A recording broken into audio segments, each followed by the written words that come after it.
boost the immune system as a whole.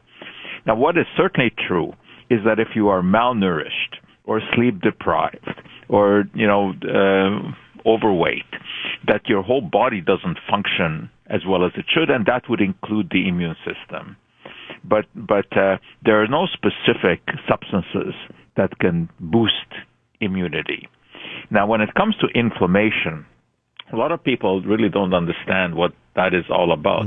Inflammation is actually the body's attempt to ward off foreign invaders or to try to fix an insult. The simplest example, you smash your finger with a hammer. What happens? It gets red, it hurts, it swells, right? Now, these are the hallmarks of inflammation. Something gets hot, turns red, hurts, and swells. That's inflammation. But what is really happening here is that the body is mustering its forces to try to counteract the insult. And white blood cells rush to the location of the injury. They dispense various chemicals that can neutralize toxins, that can eliminate bacteria, that can fight viruses. And if it's all successful, then the swelling goes down, and the fever goes away, and the pain, of course, goes away. But there is also a situation that we call chronic inflammation, and that's a very different story. This is when the immune system tries to battle something that it perceives is a foreign substance, which actually isn't. For example, sometimes the body will make a mistake and start attacking certain foods or food components. Or it will start attacking its own tissues, such as in arthritis. And that, of course, comes along with the redness and the swelling and the pain. That's inflammation. And in that case, this is something that is not good, because eventually it will lead to tissue damage. So there's a big difference between chronic inflammation and acute inflammation. Acute inflammation solves a problem; it does it quite quickly. Chronic inflammation can itself be a long-term problem.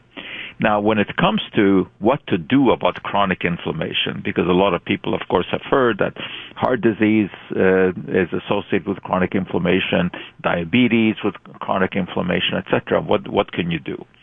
And of course, the first tool that people want to reach for is diet, which is understandable, because it is at least something that we can control. I mean, of course, there are medications, there are the anti-inflammatory substances, the non-steroidal anti-inflammatories, the steroidal anti-inflammatories. Those are serious medications for chronic inflammation, like associated with arthritis. But people would also like to know whether or not there are certain foods that you can consume in order to try to counter inflammation. Or conversely, are there foods that you need to avoid because they cause inflammation? And this actually has been investigated. And researchers have developed something called the Dietary Inflammatory Index, which is a numerical scale that attaches a value to certain foods or food components or vitamins in terms of what they do for inflammation. Now, of course, one might ask the question, how do you know whether or not these are doing anything? What measure is there? Well, there is a way to measure that, because there are certain chemicals that are released by white blood cells if they are involved in an inflammatory process. The ones that people may have heard about is C-reactive protein, because that is often part of a blood test, or fibrinogen or homocysteine or tumor necrosis factor alpha. These are all substances in the blood that can be tested for to see whether or not there's inflammation. And researchers have taken certain foods or food components, fed them to subjects, and then tested their blood for these inflammatory markers. And what do we find out? We find that things like sugar, trans fat, the refined carbohydrates, certain vegetable oils, red and processed meat, these are classified as inflammatory, whereas vitamin E, vitamin C, fiber, moderate alcohol intake. These are anti-inflammatory.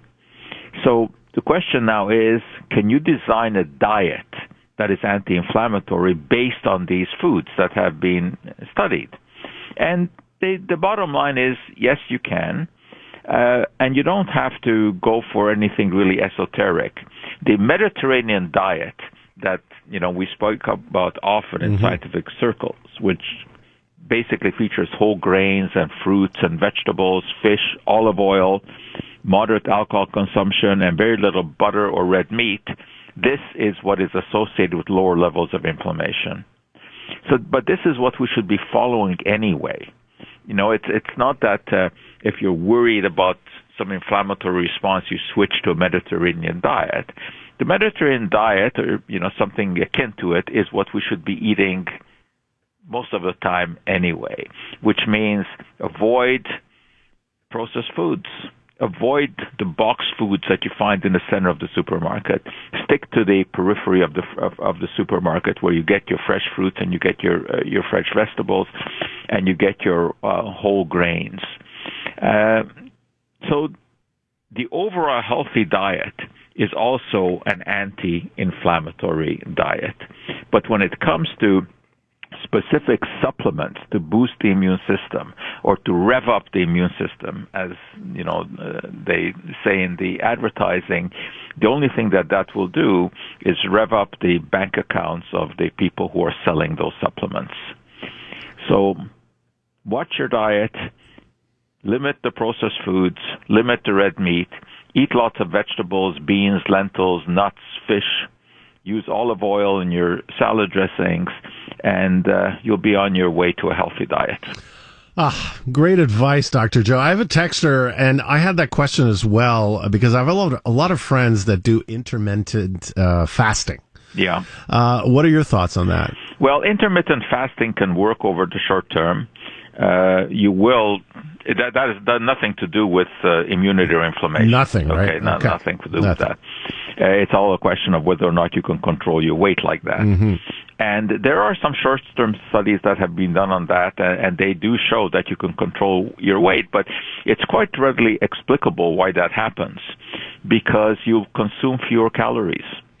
If you limit the number of hours during the day that you will eat, you will end up consuming fewer calories. So it's just another one of these sort of tricks on how to put less food into your mouth. But there's nothing magical about it. As I have said numerous times in my life, the laws of thermodynamics will never be rescinded. The only way that you can lose weight is to take in fewer calories than you expend. There you go. And indeed, if you follow the intermittent fasting, you will automatically limit your caloric intake. But the problem with it is its longevity, as it is with all of these diets. People can stick to it for a short time, but it's not a lifelong answer. I've known people who have tried the intermittent diet, many of them, and, they last a few months. And then they go back to eating the way that they were eating before, because it's not a long-term solution. You're hungry too much of the time. Dr. Joe, always very interesting. Thank you so much for dispelling certain myths and getting us all back on track for the new year with good diets. Well, Happy New Year to everyone, yeah. And hopefully it will be a better one than the one that we have just dispensed with. All the best to you. Thank you very much. Dr. Bye. Joe Schwartz is host of The Dr. Joe Show, Sunday at 3 p.m. on CJAD 800 and director of the McGill Office for Science and Society. Time now to go to your CTV News update with Nicole Perano. It's time to make an appointment for your booster dose against COVID-19. Visit quebec.ca/COVID vaccine to follow the vaccination sequence plan for your area and book your appointment online. To continue protecting yourself against COVID-19 and its variants, get a booster dose and keep following distancing measures, wearing a mask, and washing your hands. The booster dose, the best way to stay protected longer. A message from the Gouvernement du Québec. You're listening to the Voice of Montreal. News Talk Radio, CJAD 800, an iHeart radio station.